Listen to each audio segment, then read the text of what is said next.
India news Haryana, अपनी बोली अपना चैनल।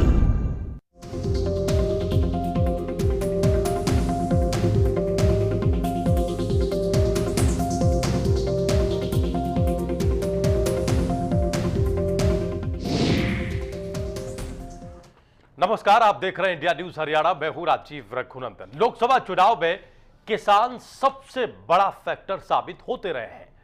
प्रदेश की सभी 10 लोकसभा सीटों पर किसानों की भूमिका सबसे बड़ी है, लिहाजा किसान इस बार क्या फैसला करेंगे, इस पर सभी की निगाहें टिकी हुई हैं।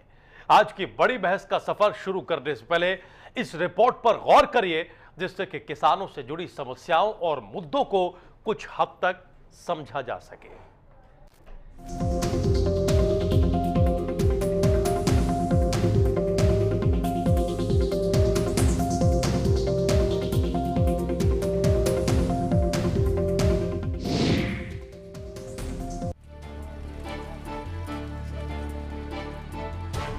किसानों के वोट इस देश में सबसे ज्यादा हैं। यही वजह है पार्टियां और नेताओं की तरफ से वादे और दावे भी किसानों के लिए सबसे ज्यादा किए जाते हैं। लेकिन चुनाव के बाद किसानों की मांगों को भुला दिया जाता है और उनकी समस्याएं दरकिनार होती दिखाई देती हैं। प्रदेश में 10 अप्रैल को मतदान होना है। ऐसे में किसानों की मुख्य मांगों पर गौर कर लीजिए।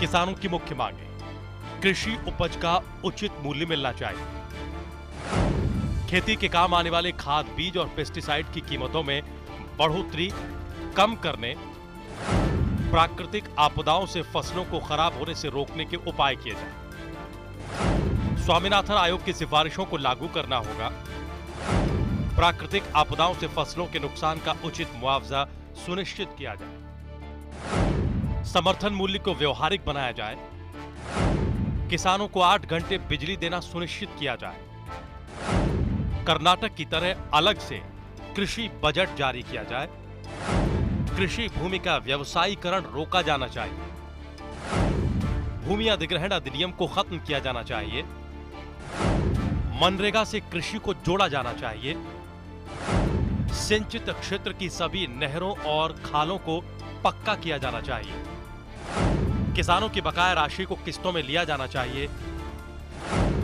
और कृषि कुओं पर सुपर ट्रांसफार्मर को हटाकर फिर से 63 HP का उपलब्ध कराए जाने की मांग। पिछले एक दशक में 20 लाख एकड़ कृषि भूमि गैर कृषि कामों के लिए अलॉट की गई है।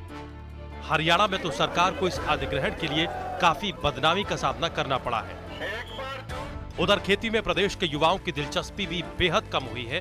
ऐसे में चुनावी खेती के समय किसानों को भुला पाना किसी भी दल के लिए बड़ी भूल होगी। बड़ी बहस के लिए bureau report, India news Haryana. तो देखा आपने, अगर हम वोट बैंक के लिहाज से भी समझने की, देखने की कोशिश करें तो किसान हमारे प्रदेश में, देश में कितने महत्वपूर्ण हैं। लेकिन आश्चर्य की बात यह है कि चुनावों में किसानों के मुद्दे उतनी धमक के साथ नहीं उठते जितना उठना चाहिए। किसानों के मुद्दों को लेकर वादे बहुत सारे किए जाते हैं, लेकिन वो वादे चुनाव खत्म होते ही हवा हो जाते हैं। आज हम कौन कौन से सवाल उठा रहे हैं किसानों के मुद्दों से जुड़े हुए, उन पे जरा नजर डालिए। सवाल नंबर 1 जो आज हम बड़ी बहस में उठा रहे हैं कि स्वामीनाथन रिपोर्ट लागू करने में आखिर देरी क्यों हुई। पिछले कई वर्षों से यह रिपोर्ट तैयार है, लेकिन यह सियासत का शिकार होती रही है और इस चुनाव में यह फिर से एक मुद्दे के तौर पर है। किसान नेता यह चाहते हैं कि यह रिपोर्ट लागू हो, बीजेपी भी यह चाहती है रिपोर्ट लागू हो, कांग्रेस के नेता भी इसकी वकालत करते दिखाई देते हैं। लेकिन ताज्जुब की बात यह है कि यह रिपोर्ट अभी तक लागू नहीं हुई है। दूसरा सवाल जो हम उठा रहे हैं किसानों से जुड़ा हुआ, वो ये कि लोकसभा चुनाव में किसानों के मुद्दे आखिर हैं क्या। क्या कोई राजनीतिक दल किसानों के मुद्दों पर गंभीरता से विचार करता है? न केवल विचार हो, बल्कि क्या उनको लेके कोई एक्शन प्लान बनाया जाता है? हम ये देखते हैं कि घोषणा पत्र में किसानों के मुद्दों को तरजीह जरूर मिलती है, लेकिन चुनाव खत्म होते होते लोग घोषणा पत्र भी भूल जाते हैं और किसानों के मुद्दे भी भूल जाते हैं। सवाल नंबर 3, किसान इस चुनाव में क्या फैसला करेंगे?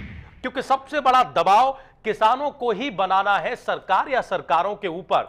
हम ये देखते हैं कि भारतीय किसान यूनियन जैसे जो संगठन हैं वो भी जो उचित दबाव बनना चाहिए केंद्रीय राज्य सरकारों पर वो बनाने में नाकाम रहे हैं।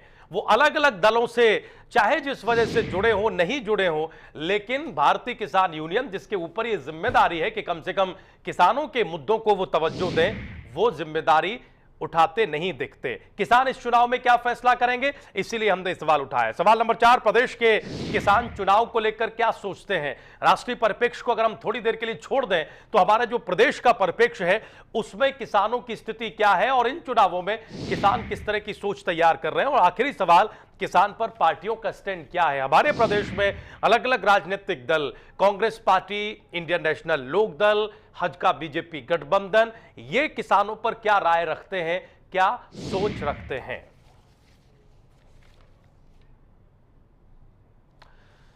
तो ये सारे वो सवाल हैं जिन पर आज बड़ी बहस में हम चर्चा करेंगे कि चुनावों के दौरान मुद्दे के तौर पर किसान कहां खड़ा हुआ है। और ये चर्चा करने के लिए खास पैनल हमारे साथ मौजूद है। हम अपने पैनल से आपका परिचय करा दें। हमारे साथ इंडियन नेशनल लोक दल के नेता, किसान नेता राव रामनिवास जी हैं। राव साहब, बहुत स्वागत इंडिया न्यूज हरियाणा पर। सर, हमारे साथ नयनपाल रावत जी हैं, आप बीजेपी से जुड़े हुए हैं, आप बीजेपी से जुड़े किसान नेता है। रावत साहब, आपका भी बहुत बहुत स्वागत। चूंकि भारतीय किसान यूनियन, जैसा कि मैंने कहा कि इन पर ज्यादा जिम्मेदारी है, ये वो संगठन है जो किसानों की ही सिर्फ बात करता है। भारतीय किसान यूनियन से आज हमारे साथ दो प्रतिनिधि हैं। एक राष्ट्रीय उपाध्यक्ष है बलविंदर बाजवा साहब, राष्ट्रीय उपाध्यक्ष है भारतीय किसान यूनियन के। बाजवा साहब, बहुत स्वागत है आपका इंडिया न्यूज हरियाणा पर। हमारे साथ रामदिया कन्यान साहब हैं, आप प्रदेश के उपाध्यक्ष हैं भारतीय किसान यूनियन के। यानी भारतीय किसान यूनियन राष्ट्रीय परिप्रेक्ष्य में और प्रदेश के परिप्रेक्ष्य में किसानों से जुड़े मुद्दे को कैसे उठा रही है, ये हम देखने समझने की कोशिश करेंगे। और हमारे साथ हमारे वरिष्ठ सहयोगी, वरिष्ठ पत्रकार प्रदीप मलिक साहब भी चंडीगढ़ से जुड़े हुए हैं, उनसे भी हम बातचीत करेंगे। इससे पहले कि हम पॉलिटिकल पैनल के पास जाएं, इससे पहले कि हम आरोप प्रत्यारोप में उलझे, कांग्रेस पार्टी के नेता भी फोन लाइन पर हमारे साथ जुड़ेंगे, हम उनका रिएक्शन लेने की भी कोशिश करेंगे। हम जरा बाजवा साहब से यह जान लेना चाहते हैं। बाजवा साहब, भारतीय किसान यूनियन की क्या यह नाकामी नहीं है कि किसानों से जुड़े मुद्दे आज उतने सशक्त तौर पर हमें दिखाई नहीं देते। किसान और किसान के मुद्दे आज केवल चुनाव के मुद्दे भर रह गए हैं, कोई एक्शन प्लान कहीं नहीं दिखाई देता।